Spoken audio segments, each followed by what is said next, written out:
that the powers that be or that people don't like. And so it was very easy for people to drive a bus over this man. And I believe that he might be one of the single greatest minds definitely ever to hit this country. I think that he was a visionary.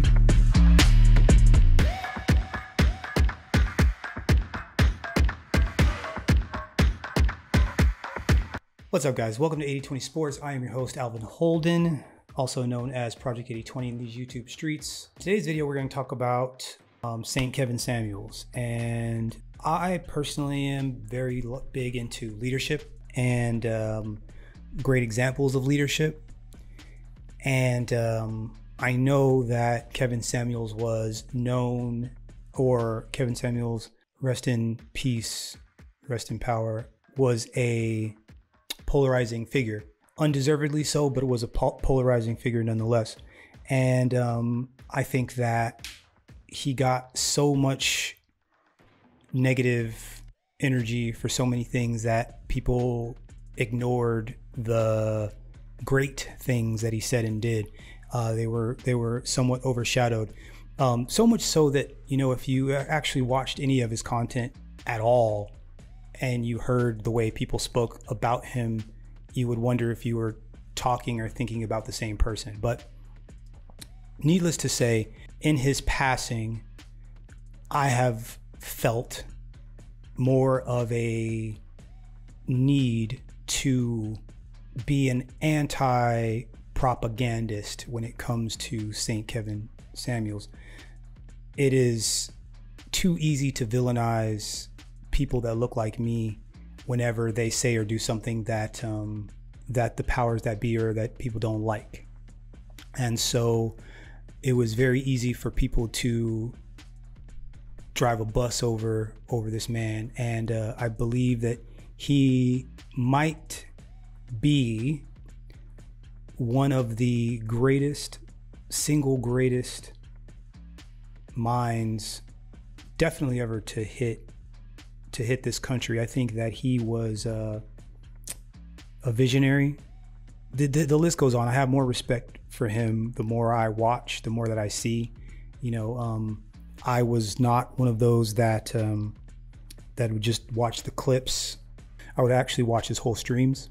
And he left so many gems.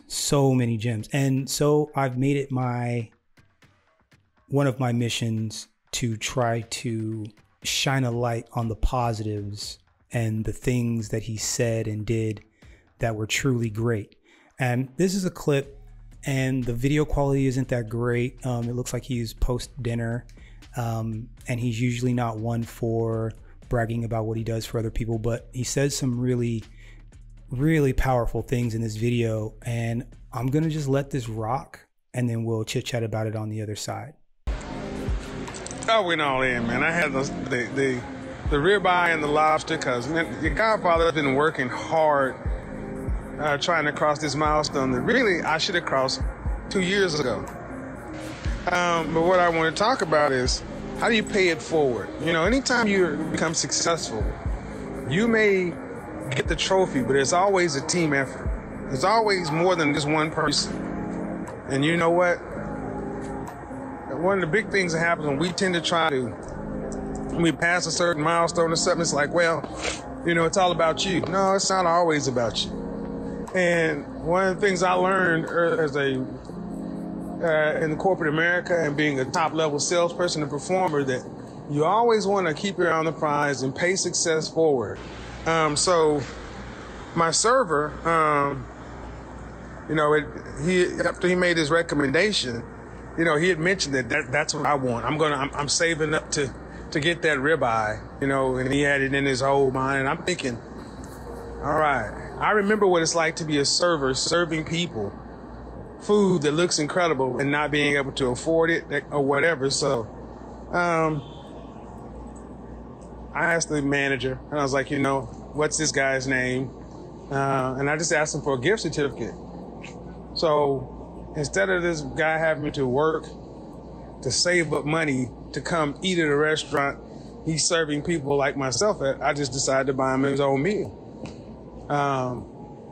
And guys, I'm sharing this on Instagram, but even if I hadn't made 100,000 subscribers on YouTube, that's the kind of person I've always been.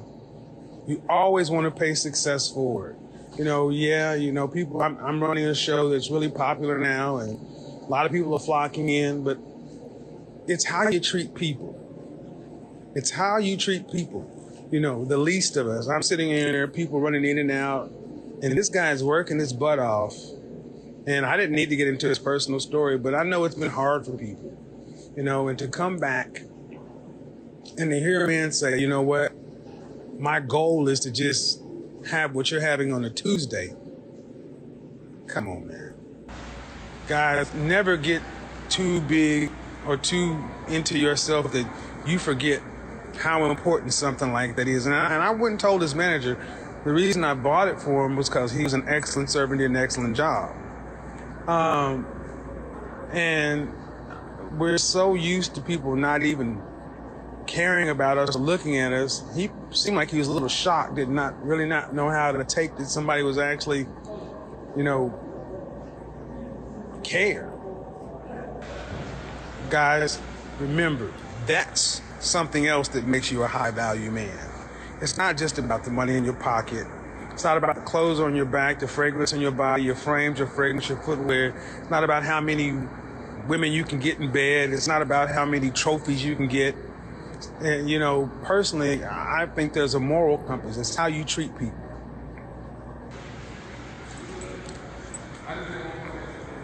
Do I now? Oh, come on, go ahead. You guys got to remember, treat people well. And I'm a firm believer when, paying things forward. You have a good night, man. Yeah, you too. That's the manager. I'm a firm believer that it's the little things.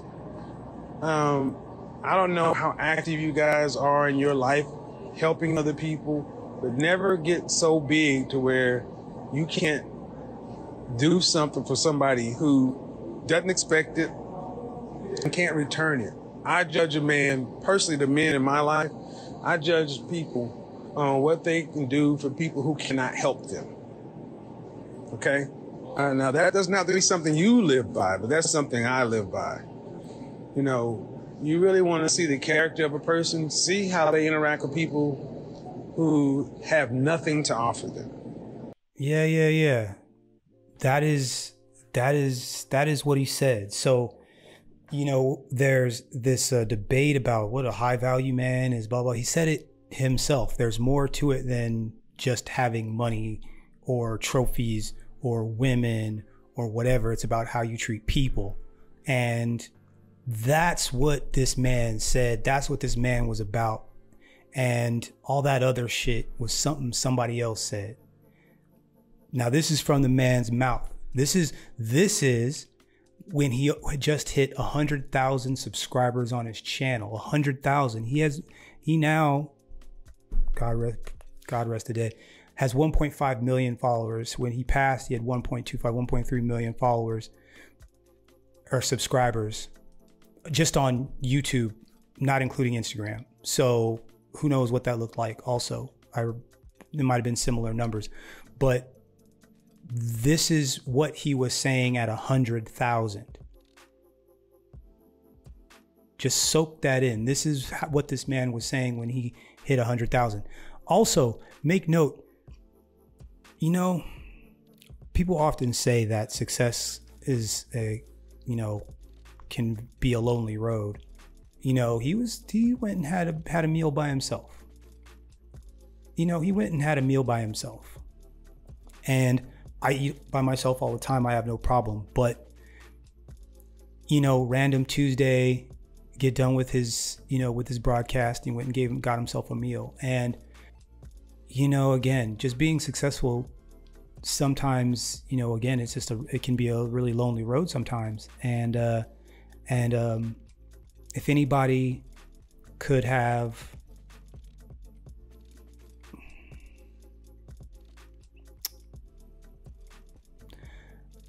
I just hope, I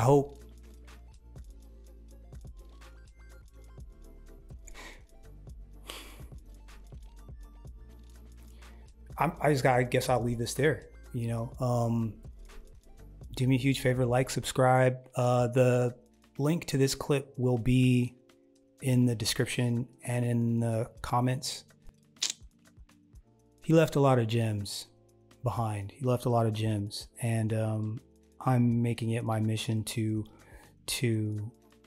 put the bullhorn on the positive parts of this man's message. As far as I'm concerned, it was all positive, but just because some people didn't like it, it got turned around. This is a great man, and he should have been treated as such. So anyways, do me a huge favor, ladies and gentlemen, like, subscribe, share.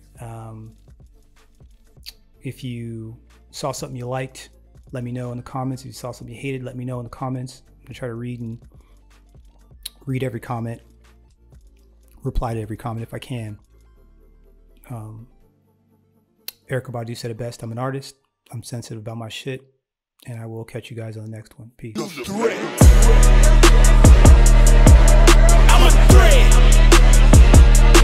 Yeah, it's a